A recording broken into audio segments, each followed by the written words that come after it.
Няма драми, казваш го. Олигофрен е и с това го знаем всички. Трябва му се казва на този човек в лицето. Дебил, олигофрен, глупак, меко казано. Пресли си от другия бряг, той си хареса малки. Момичета, знаеме го всички, не е тайна. Знаеме го какъв е. Всичките са един до дринки, бат. Слизам. Не трябва и да ви е страх да си казвате мнението. Никога. Трябва просто да си казвате винаги нещата. Трябва да си толкова край. Няма краен човек. Значи, когато един човек съсяга на друг човек деца, по какъвто той е олигофрен, меко казано. Това е ужасно, ние всички го чухме. Да. Това няма второ мнение. Така, когато това го прави, и по принцип той си е. Значи той тебе ще псува, он ще псува и вие ще сте меки. Трябва да бъдете твърди, трябва да бъдете мъже. Казваш, дебил прост. Ако теди какво си правиш и го прави. Иначе вие като му го кажете, меко не въобще не се засяга. Викайте, тук нищо не казах. И ти имаш право от една страна, но от друга страна на мен наистина не ми се занимава с драми, надживях този период. Браво, радвам се. Хора в интернет. Точно така трябва да е. Да си говорим, Да. решим проблемите. Ама през интернет да си крещим.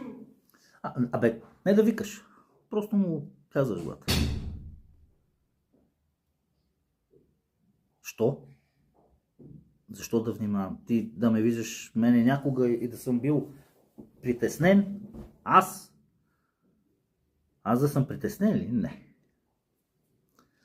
Виж, това кой какво е казал мен не ме интересува. Това, което очите ми виждат и което ушите ми слушат, то е точно така. Аз не съм като вас страхлив.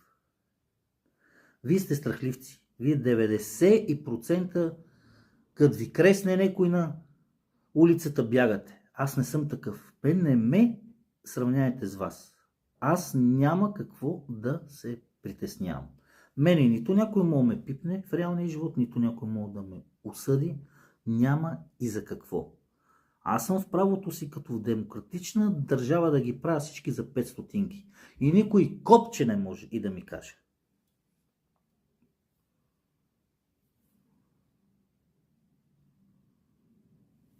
Какви влиятелни хора, бе? Какви стига с тея недъгави стримари, дет 5 стотинки.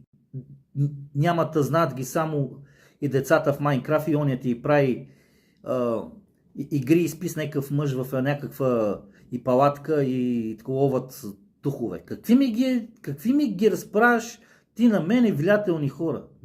Вие знаете ли аз кой съм в реалния живот? Знаете ли аз кого познавам, ако искам нещо да правя? Ти мислиш, че мене ми дреме аз 13 и години ги правя за 5 стотинки нещо да е станало?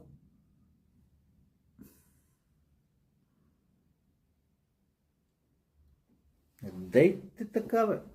Влиятелни били някакви нещастници на Майнкрафт там, че ми играе единствени човек, дето ги знае майка му и баща му, брат му и половината 12 годишни и деца в и България. Много страшно. Направо треперим. 13 години ги правя 5 стотинки. Не от вчера, това са 13 години. Но бе влиятен в LGB. Защото ме размивате, бе, стримче. Не дейте да ми говорите за хора, кой какво познават. Това е... Вижте сега, това не ви е стрим. Това е реалният живот. Когато в реалния живот нещата стават по съвсем друг начин. Аз все пак не съм син на случайен човек. Не познавам случайни хора. Такъв ми е бил целия живот. Аз страх нямам. Страх имам единствено от Господ. Страх имаме единствено от Господ. От друг няма за какво да ме е страх. Чакайте!